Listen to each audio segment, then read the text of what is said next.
अस्सलामुअलैकुम दोस्तों, चैनल को सब्सक्राइब, लाइक और कमेंट ज़रूर करें। शुक्रिया। Kindly subscribe to my YouTube channel. Thanks. अस्सलाम वालेकुम जी। Doctor Adil Raza Saifi, Raza computerise homeo clinic से। आज मेरे पास ये हमाद नामी बच्चा आया है जिसकी मैंने नात सुनी। मैं चाह रहा था कि आप लोग भी नात सुने और ऐसे बच्चों को हमें प्रमोट करना चाहिए। जी बेटा, नात पढ़ें। असारावर मने सैयदानो, असारावर मने सैयदानो, साडी गैराते नहीं तक पौंदी। असारावर मने सैयदानो, असारावर मने सैयदानो,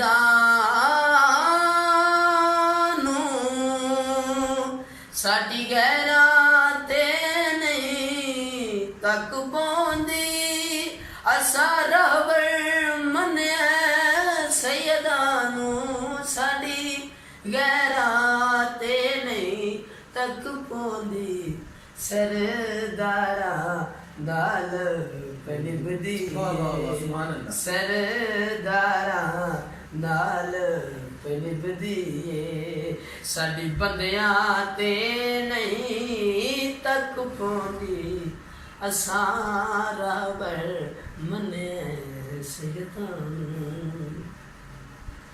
मैं नमक हरामी नहीं कीती, मैं बेद किसे दा बोले नहीं। मैं नमक हरामी नहीं कीती, मैं बेद किसे दा बोले नहीं। मेरे गले तमगा जुरत दा, मैं गारा विच भी बोले नहीं। तू अमन सलांदी गल करना है, तू अमन सलांदी गल करना है। मेरी बंदियां ते नहीं तक पौंदी। असारावर मने सैयदानो, साडी गैरां ते नहीं तक पौंदी। असारावर मने सैयदानो। माशाल्लाह, बहुत अच्छी नात पढ़ी है आपने।